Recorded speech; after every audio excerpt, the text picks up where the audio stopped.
Hello everyone, so in this video we are discussing about the VBT, that is your valence bond theory. इससे पहले आपकी एक theory थी about the coordination compounds, वो थी Werner की थ्योरी, तो वो भी आप पढ़ चुके हो। इससे पहले हम VBT में जाए हम डिस्कस कर लेते हैं कि जो वर्नर था उसके क्या ड्रॉबैक्स थे। तो यहाँ पर हम डिस्कस करेंगे क्या है बॉन्डिंग इन कोऑर्डिनेशन कंपाउंड, यानी कि कोऑर्डिनेशन कंपाउंड में किस तरह की बॉन्डिंग होती है। वो किसने बताया था? वो VBT ने बताया था। आगे एक और थ्योरी आती है CFT, बट जो इससे पहले वाली फर्स्ट एवर थ्योरी थी जो अबाउट द कोऑर्डिनेशन कंपाउंड, वो कौन सी थी? वो थी वर्नर्स थ्योरी। तो firstly Werner describe the bonding in coordination compounds but it could not answer basic following questions. वो उसने बताया तो था सबसे पहले कोऑर्डिनेशन कंपाउंड के बारे में, बट ये कुछ ड्रॉबैक्स थे जो कि वो नहीं फुलफिल कर पाया था। Now drawbacks of Werner's theory क्या क्या थे? It could not explain why only certain elements possess the remarkable property of forming coordination compounds। कि कुछ ही ऐसे एलिमेंट क्यों है जो कि कोऑर्डिनेशन कंपाउंड बनाते, सभी कोऑर्डिनेशन कंपाउंड क्यों नहीं बनाता? एक आंसर उन्होंने नहीं बताया था। दूसरा था could not explain why the bonds in coordination compounds have directional properties.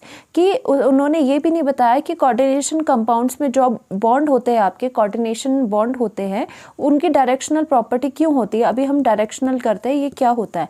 And could not explain the magnetic and optical properties. और जो वर्नर थ्योरी थी उन्होंने सिर्फ यही थोड़ी बहुत बॉन्डिंग यही बताई थी कि सेकेंडरी वैलेंसी होती है, प्राइमरी वैलेंसी होती है, बट उन्होंने magnetic and the optical properties के बारे में कुछ नहीं बताया था।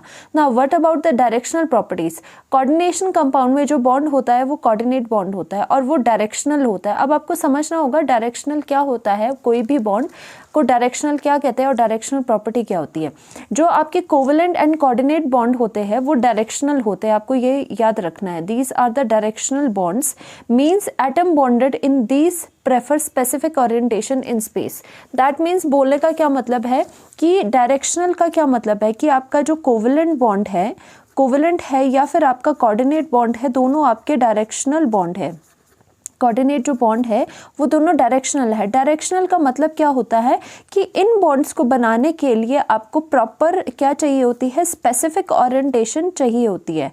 स्पेसिफिक ओरिएंटेशन चाहिए होती है इन स्पेस। यानी कि जैसे बॉन्ड बन रहा है ए और बी में अगर बॉन्ड बन रहा है, अगर ये कोऑर्डिनेट या फिर कोवेलेंट बॉन्ड है, तो दैट मीन्स ये किस तरह से बनेगा, इसमें बहुत ज़रूरी होगा कि हम ओरिएंटेशन देखें, ए और बी की ओरिएंटेशन देखें, यानी कि वो किस डायरेक्शन में है। इसीलिए कहा जाता है कि ये डायरेक्शनल होते हैं। फॉर एग्जाम्पल कोवेलेंट आप देख रहे हो, अगर सिग्मा बॉन्ड आपको पता होगा कैसे होता है, हेड ऑन हेड ओवरलैप से होता है, हेड ऑन हेड कोलिजन से होता है, यानी कि वो स्पेसिफिक डायरेक्शन में ए और बी आपस में, और ए और बी के जो ऑर्बिटल्स होंगे वो स्पेसिफिक डायरेक्शन में आने चाहिए, तभी उसके बाद क्या हो सकता है, तभी उसके बाद ये कोवेलेंट बॉन्ड बन सकता है।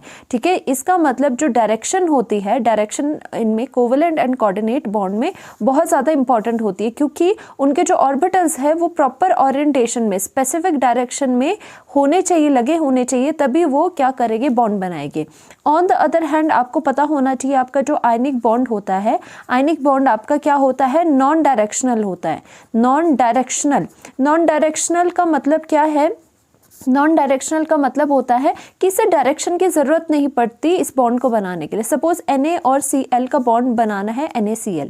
ठीक है, अब ये पॉजिटिव जो है यहाँ बीच में क्या बन जाएगा, आयनिक बॉन्ड बन जाएगा ना। NaCl जो आपका है, NaCl इज योर एक आपका आयन है, और उस पर क्या है, उस पर ये पॉजिटिव जो चार्ज डेंसिटी है वो पूरे के पूरे सोडियम के ऊपर क्या है, यूनिफॉर्म है, यानी कि एक जैसी पॉजिटिव डेंसिटी देखने को मिलेगी। तो जो क्लोरीन है वो यहाँ से भी बॉन्ड बना सकता है और यहाँ से भी बॉन्ड बना सकता है, यानी कि आयनिक बॉन्ड में डायरेक्शन की ज़रूरत नहीं होती। दैट्स वाई आयनिक बॉन्ड को नॉन डायरेक्शनल कहते हैं, क्योंकि जो इसमें आपकी चार्ज डेंसिटी होती है, जैसे पॉजिटिव है तो पॉजिटिव जो चार्ज डेंसिटी है वो इक्वली डिस्ट्रीब्यूटेड है, तो यानी कि दूसरा जो आयन होगा वो कहीं किसी भी डायरेक्शन से इस पे लग सकता है।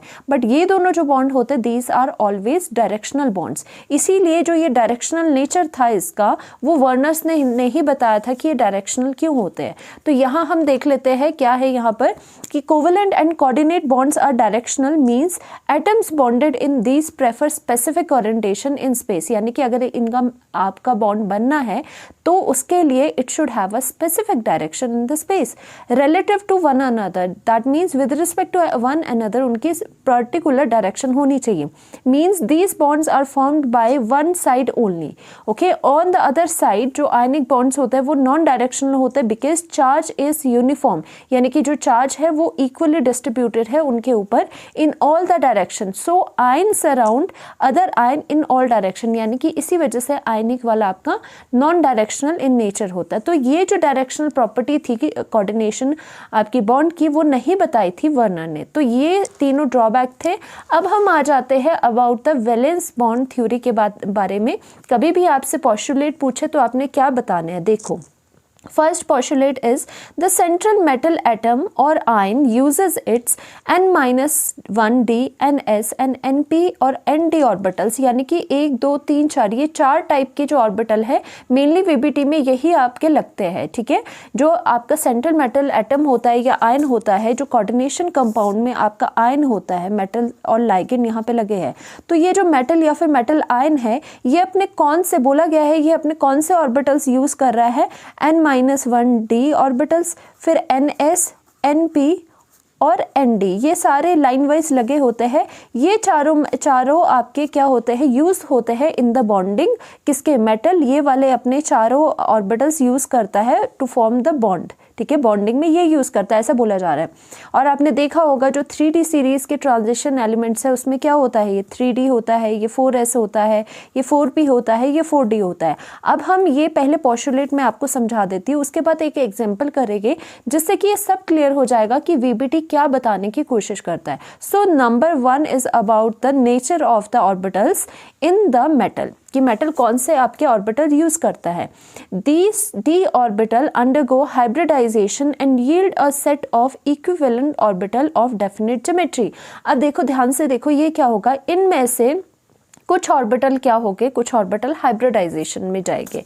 अब देखो यहाँ पर सपोज ये डी है, ये आपके डी एस और पी एंड डी ऑर्बिटल, यहाँ में से कुछ आपके ऑर्बिटल्स किस में जाते हैं, हाइब्रिडाइजेशन में जाते हैं। अब हाइब्रिडाइजेशन क्या होती है, हाइब्रिडाइजेशन क्या होती है, हाइब्रिडाइजेशन होती है इंटरमिक्सिंग ऑफ ऑर्बिटल। देखो इंटरमिक्सिंग ऑफ ऑर्बिटल होगा यहाँ पे, हाइब्रिडाइजेशन क्या हो गई, इंटरमिक्सिंग ऑफ ऑर्बिटल्स, यानी कि आपके जो ऑर्बिटल्स है उनकी इंटरमिक्सिंग होगी, वो पर्टिकुलर ही आपके ऑर्बिटल्स होंगे जो कि हाइब्रिडाइजेशन में जाएगी। सपोज यहाँ से D2 एंड आपके D2sp3 आपके ये ऑर्बिटल्स है जो कि इंटरमिक्स हो गए आपस में, जैसे कि कौन से है, 2 D के हो गए सपोज, एक S का हो गया और 3 आपके P के अगर हाइब्रिडाइजेशन में जाते हैं तो वो अगेन क्या हो गए, इक्वल एनर्जी के हाइब्रिड ऑर्बिटल्स देंगे। देखो हाइब्रिडाइजेशन का मतलब क्या होता है कि अगर कोई भी चीज़ हाइब्रिडाइजेशन में, कोई भी आपके जो ऑर्बिटल्स है वो हाइब्रिडाइजेशन में जा रहे हैं, दैट मीन्स उनका मतलब क्या है कि उन ऑर्बिटल्स की इंटरमिक्सिंग हो रही है। ऑर्बिटल्स की हाइब्रिडाइजेशन जिन ऑर्बिटल्स की हो रही है वो हाइब्रिडाइजेशन के बाद क्या देते हैं, इक्वल एनर्जी के हाइब्रिड ऑर्बिटल्स बनाते हैं, यानी कि हाइब्रिडाइजेशन का यूज़ कैसे होता है कि कोई भी ऑर्बिटल अगर वो हाइब्रिडाइजेशन में जा रहा है तो वो निकल के जितने भी आपके ऑर्बिटल हाइब्रिडाइजेशन में गए हैं तो हाइब्रिडाइजेशन के बाद वो इक्वल एनर्जी के हाइब्रिड ऑर्बिटल्स बनाएगी, यानी कि इक्विवेलेंट ऑर्बिटल्स देंगे आपको जो कि सेम एनर्जी के होंगे, इन्हें कहते हैं हाइब्रिड ऑर्बिटल्स। तभी आपके अगर D2sp3 हाइब्रिडाइजेशन में जाते हैं तो वो जितने भी आपके ऑर्बिटल्स हाइब्रिडाइजेशन के बाद देंगे उनकी सेम एनर्जी होगी और हाइब्रिडाइजेशन आपकी D2sp3 होगी। इसे हम एग्जांपल से समझेंगे तो आपका बहुत ज़्यादा क्लियर हो जाएगा। Now this equivalent hybrid orbitals overlap with ligand orbitals. अब देखो लास्ट आपका स्टेप क्या है, आपने यहाँ से कुछ ऑर्बिटल्स लिए, उनको हाइब्रिडाइजेशन में भेजा, यानी कि उनकी इंटरमिक्सिंग हुई, उसके बाद आपके पास हाइब्रिड ऑर्बिटल्स आ गए, जो कि क्या होते हैं, हाइब्रिड ऑर्बिटल्स आपस में इक्विवेलेंट होते हैं, उनकी सेम एनर्जी होती है। अब वो जो आपके पास रिजल्टेंट आपके हाइब्रिड ऑर्बिटल्स आए हैं, वो अब फाइनली क्या करेंगे, जो मेटल के साथ लाइगेंड होगा उसके साथ ओवरलैप करेंगे, यानी कि जो अब मेटल के साथ जो आपके लाइगेंड है वो इसके साथ हाइब्रिड ऑर्बिटल्स के साथ ओवरलैप करेंगे। अभी आपको थोड़ा कंफ्यूजिंग लगेगा, अभी हम जब इसका क्वेश्चन करेंगे तो सारे पोस्टुलेट आपको क्रिस्टल क्लियर हो जाएंगे। यानी कि मेटल में आपने क्या काम करना है, मेटल में आपको जाना होता है कहाँ तक, हाइब्रिड ऑर्बिटल्स तक आपको जाना होता है, तभी लाइगेंड उसके साथ हाइब्रिड ऑर्बिटल्स के साथ इंटरेक्ट कर पाएंगे। सेकेंड आपका है ligands will donate lone pair of electron to the vacant hybrid orbitals of central metal ion। देखो वही बात हो रही है, मेटल की तरफ से कहाँ तक जाना है, आपने हाइब्रिड ऑर्बिटल के साथ जाना है। तो जो वेकेंट आपके खाली होने चाहिए, खाली जो हाइब्रिड ऑर्बिटल्स होंगे उसमें क्या करेगा, जो लाइगेंड है अपने जो लोन पेयर है उनको डोनेट करेगा, क्योंकि आपको पता है कोऑर्डिनेशन कंपाउंड में क्या होता है कि जो लाइगेंड होता है, लाइगेंड अपने इलेक्ट्रॉन पेयर को डोनेट करता है किसमें, मेटल के वेकेंट ऑर्बिटल में। ये तो सभी को पता होगा कि आपका जो कोऑर्डिनेशन बॉन्ड कैसे बनता है, लाइगेंड जो अपने इलेक्ट्रॉन पेयर है वो किसको देता है, मेटल के वेकेंट डी ऑर्बिटल्स में देता है, वेकेंट जो भी ऑर्बिटल्स होंगे उनमें इलेक्ट्रॉन्स देगा। तो यानी कि इसके कौन से होते हैं, इनके वेकेंट हाइब्रिड ऑर्बिटल होने चाहिए और इसके अपने ये इलेक्ट्रॉन यहाँ पे देगा, इसी वजह से कोऑर्डिनेट बॉन्ड बनेगा। ओके, अब लास्ट वाला जो है वो इंपॉर्टेंट चीज़ है, पेयरिंग ऑफ इलेक्ट्रॉन। देखो यहाँ पर क्या होता है, बीच में पेयरिंग ऑफ इलेक्ट्रॉन भी हो जाती है अगर आपका कोई स्ट्रॉन्ग लाइगेंड प्रेजेंट है, लाइक ये जो आपके COCN नेगेटिव है, ये तो बहुत ही स्ट्रॉन्ग लाइगेंड है। बोलने का मतलब है कि अगर आपका कोई स्ट्रॉन्ग लाइगेंड साथ में पड़ा है, फॉर एग्जाम्पल सबसे स्ट्रॉन्ग होता है CO and CN, carbonyl and cyanide सबसे स्ट्रॉन्ग लाइगेंड्स होते हैं। अगर ऐसे लाइगेंड्स प्रेजेंट है then what it will do the pairing in the system. और उसके बाद क्या हो जाएगा, जो NH3 है वो क्या होता है, वो बीच में आता है, ना ये ज़्यादा स्ट्रॉन्ग होता है ना ये ज़्यादा वीक होता है, ये डिपेंड करता है सिचुएशन में, कभी कभी ये पेयरिंग करवाता है, कभी कभी ये पेयरिंग नहीं भी करवाता। ओके, तो ये आपके 3 पोस्टुलेट्स थे। Now the fourth postulate is very important, आपको आता भी है। If metal uses inner n-1 d orbitals for complex formation, the complex formed will be inner orbital complex। ये बहुत इंपॉर्टेंट है कि inner orbital complex कौन से होते हैं, क्वेश्चन भी आते हैं। बताओ कि कोई आपको कंपाउंड दे देंगे, वो पूछेंगे कि बताओ ये inner orbital complex है या outer वाला है।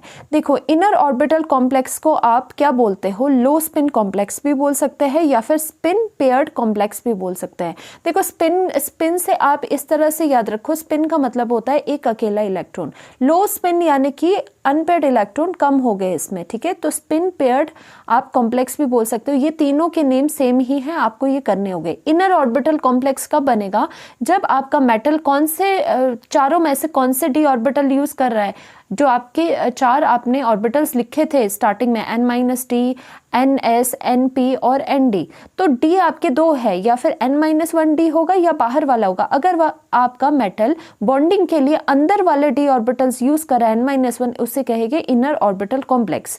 If metal uses outer orbitals that means N-D, ND आपके जो ऑर्बिटल्स है वो यूज कर रहा है कॉम्प्लेक्स बनाने के लिए, तो आपका ये कॉम्प्लेक्स क्या कहलाएगा, ये कहलाएगा आउटर ऑर्बिटल कॉम्प्लेक्स, या फिर इसे हाई स्पिन कॉम्प्लेक्स या फिर स्पिन फ्री कॉम्प्लेक्स भी कहा जाता है। ये सारी डिटेल में अभी हम बात करेंगे जब क्वेश्चन करेंगे। नाउ अभी आपने क्या सीखा, इनर, अगर कोई metal inner N-1 d orbital use करता है तो वो कॉम्प्लेक्स क्या कहलाता है, वो लो स्पिन कॉम्प्लेक्स होता है या फिर इनर ऑर्बिटल कॉम्प्लेक्स होता है। This is very very important, ये आपको पता होना चाहिए। अगर कोई भी मेटल बॉन्डिंग में आउटर एंटी ऑर्बिटल यूज करता है तो वो कॉम्प्लेक्सेस कहलाते हैं आउटर ऑर्बिटल कॉम्प्लेक्स, या फिर उन्हें हाई स्पिन कॉम्प्लेक्सेस कहा जाता है। नाउ एक और चीज आपको पता होनी चाहिए, जैसे कोऑर्डिनेशन नंबर अगर 4 है आपके पास, तो आपकी टाइप ऑफ हाइब्रिडाइजेशन कौन सी होती है, ये हमेशा याद रखो। अगर कोऑर्डिनेशन नंबर देखो यहाँ पर 4 आ रहे हैं, तो उसमें दो तरह की हाइब्रिडाइजेशन पॉसिबल होती है। एक होती है आपकी sp3, दूसरी होती है आपकी dsp2। ये आपको याद रखना पड़ेगा। अगर sp3 हाइब्रिडाइजेशन होती है तो आपकी जो ज्योमेट्री आएगी, ज्योमेट्री यानी कि जो लाइगेंड्स है वो किस अरेंजमेंट में लगे, वो टेट्राहेड्रली लगे होंगे। दैट मीन ज्योमेट्री sp3 के साथ कौन सी आती है, टेट्राहेड्रल। dsp2 के साथ कौन सी आती है, स्क्वायर प्लेनर। नाउ 5 वैसे उतने ज़्यादा इंपॉर्टेंट नहीं है, आपको coordination number 4 and coordination number 6 बहुत ज़्यादा इंपॉर्टेंट है। आपको ये वाले ज़्यादा इंपॉर्टेंट है, 5 का थोड़ा बहुत कर लो, पर 4 एंड 6 आर मोर इम्पॉर्टेंट। ना 5 में क्या होगा, dsp3 आता है या फिर dsp3 देखो दो तरह से आता है। उसमें क्या होते हैं, अगर d आपका यहाँ पर भी देख लो, जो d है आपके, d के आपको पता है 5 ऑर्बिटल्स होते हैं। अगर d आपका यहाँ पे कौन सा यूज़ होता है, d के भी टाइप होता है, इसमें से dx² - y² ऑर्बिटल यहाँ पे यूज़ होता है, याद रखना, स्क्वायर प्लेनर में। अब dsp3 में या तो d में dz² यूज़ होगा या फिर d में dx² - y² होगा। ये उतना ज़्यादा इंपॉर्टेंट नहीं है, फिर भी देख लो। तो यहाँ पे ट्राइगोनल बाय पिरामिडल यानी कि TBP ज्योमेट्री बनती है, यहाँ पे स्क्वायर पिरामिडल बनता है। अब आते हैं हम इंपॉर्टेंट पे। जब कोऑर्डिनेशन नंबर 6 आपके होता है तो आपकी ज्योमेट्री तो ऑक्टाहेड्रल ही होती है, जैसे यहाँ पे 2 थी बट यहाँ पे एक ही होती है, ऑक्टाहेड्रल ज्योमेट्री। बट हाइब्रिडाइजेशन की पॉसिबिलिटी 2 होती है कोऑर्डिनेशन नंबर 6 में।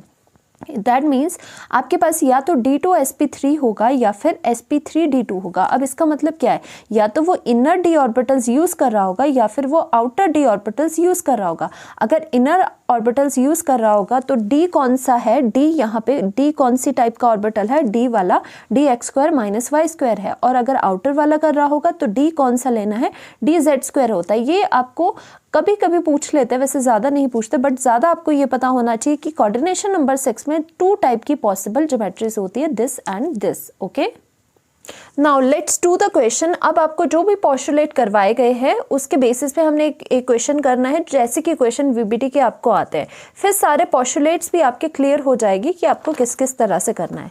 तो सपोज हमने यहाँ पे cobalt NH3 whole 6 and 3 positive में यहाँ लेने लगी हूँ। अभी देखना हम इस क्वेश्चन को किस तरह से करेंगे। यहाँ पे हमने लिया कोबाल्ट NH3, आपको ये पूछते हैं कि बताओ VBT के अकॉर्डिंग बताओ कि ये पैरामैग्नेटिक है, डायमैग्नेटिक है, या फिर इसके हाइब्रिडाइजेशन कैसी है, लो स्पिन है या हाई स्पिन कॉम्प्लेक्सेस है। ऐसे ऐसे क्वेश्चन आते हैं तो ये VBT से आपको करने होते हैं। देखो एक्चुअली यहाँ पे क्या हो रहा है, सबसे पहले आप क्या करते हो, जब भी इस तरह के क्वेश्चन आपको करने होते हैं तो सबसे पहले आप यहाँ पे मेटल के ऊपर जो ऑक्सीडेशन स्टेट निकालोगे। यहाँ पे मेटल के ऊपर कितनी ऑक्सीडेशन स्टेट है आपको पता है, ये आपका न्यूट्रल होता है NH3। अगर इसको x मान लो, x + 6 इंटू NH3 न्यूट्रल है तो चार्ज इस पे 0 आ जाएगा, इज इक्वल टू +3। तो यहाँ पे x की वैल्यू कितनी आ गई, यहाँ पे x की वैल्यू +3 आ गई। तो that means cobalt is in the +3 oxidation state here. तो यहाँ पर आपको पता होना चाहिए कोबाल्ट की ऑक्सीडेशन, कोबाल्ट की कॉन्फ़िगरेशन क्या होती है, D7। वैसे कोबाल्ट की क्या होती है कॉन्फ़िगरेशन, D7s2 होती है। यहाँ से 3 इलेक्ट्रॉन निकाल दोगे तो आपकी 3d6 बचेगी। तो ये अभी फर्स्ट स्टेप होता है कि आपको इसकी ऑक्सीडेशन स्टेट निकालनी होती है। नाउ ये तो आपने निकाल दी, अब क्या करोगे, अब यहाँ से आप चीज़ों को बनाना शुरू करोगे।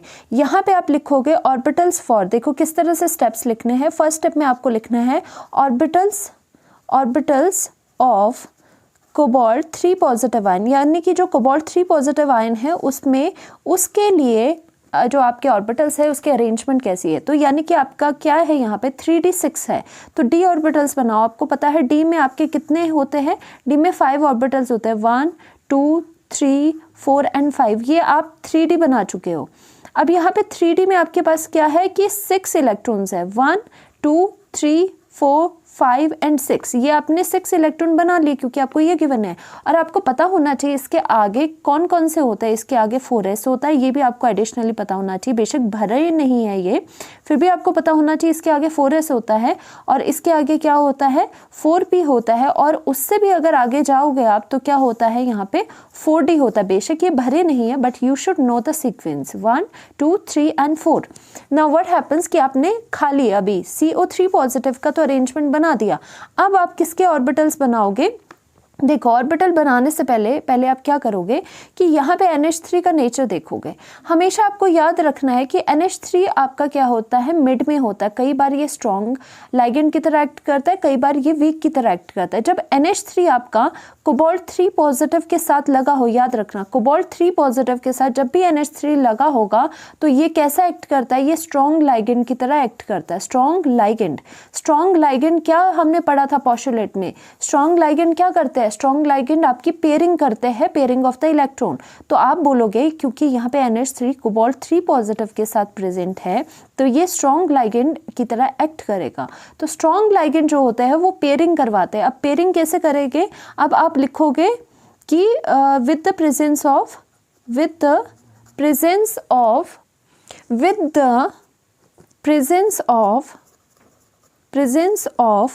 NH3 लाइगेंड आप लिखोगे लाइगेंड पेयरिंग अकर, यानी कि पेयरिंग अकर हुई। यहाँ पे कैसे पेयरिंग हुई, यहाँ पर आपके 1 2 3 और 4 यहाँ पे देखो ये तो पहले से पेयर थे। अब ये क्या है, ये इलेक्ट्रॉन इधर को पेयर हो जाएगा, ये इलेक्ट्रॉन इधर को पेयर हो जाएगा। ठीक है, तो आपके पास यहाँ पे इतनी पेयरिंग आ गई। बाकी जो चीज़ें हैं एज सच आपने वैसी ही लिख ली। ठीक है, 4s लिखा, यहाँ पे 4p लिखा। अब यहाँ पे देखो सेकेंड स्टेप में ये होगा, देखो फर्स्ट स्टेप में आपका खाली जो आयन होगा उसके इलेक्ट्रॉन्स आपने लिखने होते हैं। सेकेंड स्टेप में अगर कोई लाइगेंड पेयरिंग करवा रहा है तो सेकेंड स्टेप में उस पेयरिंग को आपको दिखाना होता है। थर्ड स्टेप क्या आता है, थर्ड स्टेप में आप लिखते हो जो भी आपके पास कंपाउंड है, जो स्टार्टिंग में कंपाउंड है उसका जो फाइनल आपके पास आएगा, फाइनल ऑर्बिटल्स की फिलिंग आएगी, आपको वो लिखनी है। अब देखो यहाँ से ध्यान से देखना, यहाँ पर आपका क्या हो रहा है, यहाँ पे आपकी हाइब्रिडाइजेशन अब क्या होगी। अब हमने क्या किया था कि जो ये ऑर्बिटल्स होते हैं ये आपस में हाइब्रिडाइजेशन में जाते हैं। तो यहाँ से आपको पता होना चाहिए ये आपका क्या है, कोऑर्डिनेशन नंबर 6 है। कोऑर्डिनेशन नंबर 6 की दो ज्योमेट्रीज होती है, या तो D2sp3 होती है, पढ़ा था ना हमने, या फिर आपकी sp3d2 होगी। यानी कि दो में से कोई भी हाइब्रिडाइजेशन पॉसिबल है कोऑर्डिनेशन नंबर 6 में।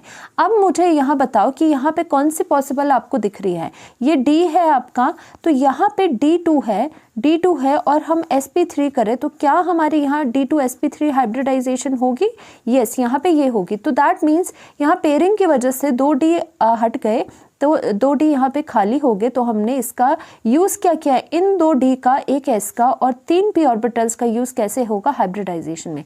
यानी कि अभी क्या है यहाँ पे ये तीनों, ये जो पांचों ऑर्बिटल्स है, 2 ये, 1 ये और ये 3, ये अभी क्या थे, ये अलग अलग एनर्जी के थे। अब क्या हो गए, ये जो पांचों ऑर्बिटल है ये हाइब्रिडाइजेशन में जाएगी, जो हाइब्रिडाइजेशन का नाम बोला जाता है D2sp3। यानी कि D2 and S and P3 आपके जो है वो हाइब्रिडाइजेशन में गए, इंटरमिक्स हुए और उसने क्या बनाए, हाइब्रिड ऑर्बिटल्स बनाए, जो कि फिर बॉन्डिंग में यूज होता है। तो यहाँ पे आपको हाइब्रिडाइजेशन बतानी पड़ेगी कि कितनी है। तो हाइब्रिडाइजेशन हो गई। अब उसके बाद देखो क्या हो जाएगा, यहाँ पे तो पेयरिंग हुई है, एज सच हो गया। यहाँ पे आपका क्या होगा, यहाँ पे ये हाइब्रिडाइजेशन में चले गए। ठीक है, ये हाइब्रिड ऑर्बिटल, ऊपर हाइब्रिडाइजेशन लिखी है तो नीचे दैट मीन्स यहाँ पे हाइब्रिड ऑर्बिटल्स ये बन गए, 1 2 3 4 5 आपके बन गए। ठीक है, 5 और 6 आपके ये बन गए, 6 ऑर्बिटल्स है बेसिकली। तो एक्चुअल में क्या हो जाएगा, आपको पता है D2sp3 हाइब्रिडाइजेशन है। अब लास्ट में थर्ड पॉइंट आपका क्या बोला गया था कि जो लाइगेंड्स होते हैं वो अपने इलेक्ट्रॉन कहाँ देते हैं, कोबाल्ट के जो हाइब्रिड ऑर्बिटल्स होते हैं, वेकेंट हाइब्रिड ऑर्बिटल्स। अब हाइब्रिडाइजेशन के बाद ये जो ऑर्बिटल्स है ये क्या है, ये हाइब्रिड ऑर्बिटल्स है खाली। अब क्या करेगा, यहाँ से जो लाइगेंड है जैसे NH3 है वो अपने इलेक्ट्रॉन्स यहाँ पर दे देगा। जैसे मैंने यहाँ पे NH3 लिख लिया, ये NH3 क्या करेगी, अपने इलेक्ट्रॉन्स दे देगी। यहाँ पर भी NH3 है, यहाँ पर भी 6 NH3 जो है वो यहाँ पे वेकेंट जो हाइब्रिड ऑर्बिटल्स है यहाँ पे अपने इलेक्ट्रॉन्स दे देंगे। और इन इलेक्ट्रॉन्स को जो NH3 दे रहे हैं उनको आप क्रॉस से दिखाओगे, just to distinguish between the कौन से इलेक्ट्रॉन NH ने दिए, कौन से इलेक्ट्रॉन पहले से थे। तो ये जो हाइब्रिडाइजेशन हुई, दिस इज योर D2sp3। तो इस तरह से आपको क्वेश्चन पूछे जाते हैं। अब एक और चीज़ यहाँ पे क्वेश्चन आता है, क्या ये पैरामैग्नेटिक है या डायमैग्नेटिक है। आपको पता होना चाहिए कि जो डायमैग्नेटिक होते हैं वो क्या होते हैं, जिसमें कोई अनपेयर्ड इलेक्ट्रॉन प्रेजेंट नहीं होता। पैरामैग्नेटिक में क्या होते हैं, अनपेयर्ड इलेक्ट्रॉन होते हैं। और डायमैग्नेटिक में क्या होता है, इसमें पेयर्ड इलेक्ट्रॉन होता है, इसमें हमेशा पेयर्ड इलेक्ट्रॉन होता है। अब बताओ कि कौन सा होगा, यहाँ पे सारे पेयर्ड है इलेक्ट्रॉन, तो ये डायमैग्नेटिक हो गया, डायमैग्नेटिक हो गया। एक और चीज़ आपसे पूछी जाती है कि कौन सा स्पिन है, लो स्पिन कॉम्प्लेक्सेस है, इनर स्पिन कॉम्प्लेक्सेस है, कैसा है। तो देखो यहाँ पे जो डी यूज़ हुआ है वो अंदर वाला यूज़ हुआ है, देखो डी जो यूज़ हो रहा है वो अंदर वाला हो रहा है, तो दैट मीन्स आप क्या बोलोगे, ये इनर ऑर्बिटल कॉम्प्लेक्स है, ऑर्बिटल कॉम्प्लेक्स है। या फिर ये कौन से होते हैं, हमने करा है इनर वाले कौन से होते हैं, लो स्पिन कॉम्प्लेक्सेस, लो स्पिन कॉम्प्लेक्सेस। तो ये क्वेश्चन बहुत बार आते हैं कि बताइए जो ये है आपका कोई भी कंपाउंड दे देंगे, बताइए कि आपका ये लो स्पिन कॉम्प्लेक्सेस है, डायमैग्नेटिक है या पैरामैग्नेटिक है। तो आपको वीबीटी के अकॉर्डिंग ये सारी चीज़ें करनी होगी। तो देखो इसमें पोस्टुलेट सारे यूज़ हो गए आपके जो भी थे। ओके, नाउ ये आपने अभी क्वेश्चन करा है, मैं इसको समराइज करवा देती हूँ। देखो यहाँ पे पहले आपके पास CONH3 होल 6 पॉजिटिव है। सबसे पहले मेटल जो अंदर प्रेजेंट है उसकी ऑक्सीडेशन स्टेट निकालो +3 आई, तो उसके बाद कोबाल्ट 3 पॉजिटिव की कॉन्फ़िगरेशन निकालो, वो 3d6 आई। नाउ आपको क्या स्टेप करने होते हैं इसके बाद, फर्स्ट स्टेप में आपको ऑर्बिटल्स ऑफ जो कोबाल्ट 3 पॉजिटिव है वो लिखने होता है। आपको पता है 3d है, 4s है, 4p है, आगे 4d भी होता है इफ़ रिक्वायर्ड, अगर हमें ज़रूरत पड़ेगी इससे आगे 4d भी आता है। नाउ आपके ये आपने 6 इलेक्ट्रॉन थे, पहले क्या करना है, हर एक ऑर्बिटल को क्या एक एक इलेक्ट्रॉन देना, 1 2 3 4 5 एंड 6 फिर पेयरिंग में जाएगा, पहले सबको एक एक, फिर जाके पेयरिंग स्टार्ट होगी। Now in the second step क्या होगा, सेकेंड स्टेप में होता है कि लाइगेंड का नेचर, अगर आपका लाइगेंड स्ट्रॉन्ग लाइगेंड है तो वो पेयरिंग करवाता है। NH3 क्या होता है, NH3 स्ट्रॉन्ग, कई बार स्ट्रॉन्ग तो होते हैं बट इतने नहीं होते हैं, वो बीच में आता है। ठीक है, NH3 क्या होता है, कभी स्ट्रॉन्ग की तरह एक्ट करता है, कभी NH3 वीक की तरह एक्ट करता है, बट आपको याद रखना पड़ेगा, ये अच्छा केस है। NH3 जो है हमेशा कोबाल्ट 3 पॉजिटिव के साथ, याद रखना अमोनिया कोबाल्ट 3 पॉजिटिव के साथ हमेशा स्ट्रॉन्ग लाइगेंड की तरह एक्ट करता है। तो स्ट्रॉन्ग लाइगेंड की तरह एक्ट करेगा तो स्ट्रॉन्ग लाइगेंड हमेशा पेयरिंग करवाते हैं इलेक्ट्रॉन की। यहाँ पे तो ये पेयर्ड था, अब यहाँ पे 4 इलेक्ट्रॉन्स है, ये पीछे पीछे जाके खुद ब खुद पेयरिंग हो जाएगी, क्योंकि under the influence of NH3 जो है वो क्या है, पेयरिंग हो रही है। यहाँ पे स्ट्रॉन्ग लाइगेंड हमेशा पेयरिंग करवाते हैं और NH3 कोबाल्ट 3 पॉजिटिव के साथ पेयरिंग करवाते हैं। नाउ पेयरिंग हो गई तो फर्स्ट पोस्टुलेट क्या बोलता है, इन ऑर्बिटल्स में से कोई ऑर्बिटल हाइब्रिडाइजेशन में जाएंगे, यानी कि हाइब्रिडाइजेशन मतलब इंटरमिक्सिंग में जाएंगे। तो हमने क्या किया, पहले हमें हाइब्रिडाइजेशन का नहीं पता था कि कैसी हाइब्रिडाइजेशन होगी, पर यहाँ पे 6 लाइगेंड है, कोऑर्डिनेशन नंबर 6 में 2 तरह की हाइब्रिडाइजेशन होती है, या तो D2sp3 होती है या फिर sp3d2 होती है। आप खुद ब खुद देख सकते हो, आपके पास इनर के d ऑर्बिटल, 2 d ऑर्बिटल्स आपके पास अवेलेबल है, तो आप क्या करोगे, यहाँ 2 D ले लोगे, इनको 2 D ले लिए, D2 ले लिया, एक S ले लिया और P3 ले लिया, तो डेफिनेटली आपका D2sp3 हाइब्रिड ऑर्बिटल, हाइब्रिडाइजेशन में ये 6 जो ऑर्बिटल्स है वो जाएंगे। अब उसके बाद क्या होता है, ये सारे हाइब्रिडाइजेशन में जाते हैं और नए 6 ऐसे ऑर्बिटल बनाते हैं जिन्हें हम हाइब्रिड ऑर्बिटल्स कहते हैं, ठीक है, जिनकी सेम एनर्जी होती है। तो हाइब्रिडाइजेशन के बाद आपने क्या जाना है, उसके बाद जो आपका कंपाउंड है उसका फाइनल आंसर आप लिखोगे यहाँ पे। अब हमारा थर्ड पोस्टुलेट में क्या बोला जाता है, सेकंड में, कि जो लाइगेंड है वो आपके जो मेटल के वेकेंट आपके हाइब्रिड ऑर्बिटल्स है, हाइब्रिडाइजेशन के बाद जो हाइब्रिड ऑर्बिटल्स वेकेंट आए हुए हैं, खाली है, उनमें क्या करेगा, उनमें ये इलेक्ट्रॉन्स को डोनेट करेगा, लाइगेंड्स इलेक्ट्रॉन डोनेट करेगा, किसमें, vacant hybrid orbitals of the metal. तो वेकेंट हाइब्रिड ऑर्बिटल्स कितने हैं, D2sp3 के हाइब्रिड ऑर्बिटल्स आपको दिखाई दे रहे हैं। तो NH3 ने क्या किया, यहाँ पे जो रेड से आपको दिखाई दे रहा है क्रॉस, वो क्या है, NH3 ने जो इलेक्ट्रॉन्स दिए हैं वो है, तो यहाँ पे ये इलेक्ट्रॉन्स दे देगा और ये पूरा D2sp3 हाइब्रिडाइजेशन है और ये फाइनल VBT ने इसकी बॉन्डिंग इस तरह से बता दी। ओके, तो पोस्टुलेट भी आपको समझ आ गए होंगे। Now this is your diamagnetic, क्योंकि पेयरिंग है, सारे अनपेयर्ड इलेक्ट्रॉन एक भी नहीं है और नो पेयरिंग नहीं है इस वजह से। और इसमें क्या है, ये पूछा जाता है बहुत बार कि लो स्पिन कॉम्प्लेक्स है, that means inner orbital complexes है या हाई स्पिन है। तो हमेशा अगर इनर डी ऑर्बिटल यूज़ कोई करेगा तो वो हमेशा क्या बनाएगा, इनर ऑर्बिटल कॉम्प्लेक्स, और आपको पता है इनर ऑर्बिटल कॉम्प्लेक्स हमेशा लो स्पिन के होते हैं। तो दैट्स वाई ये जो कंपाउंड है ये आपका लो स्पिन कॉम्प्लेक्स है। क्वेश्चन कैसे पूछा जाता है, ये दे देंगे कि बताओ ये लो स्पिन है कॉम्प्लेक्स या हाई स्पिन है, तो आपको सब ये चीज़ें करके ये करना होगा। नेक्स्ट वीडियो में और क्वेश्चन करेंगे। Thank you so much.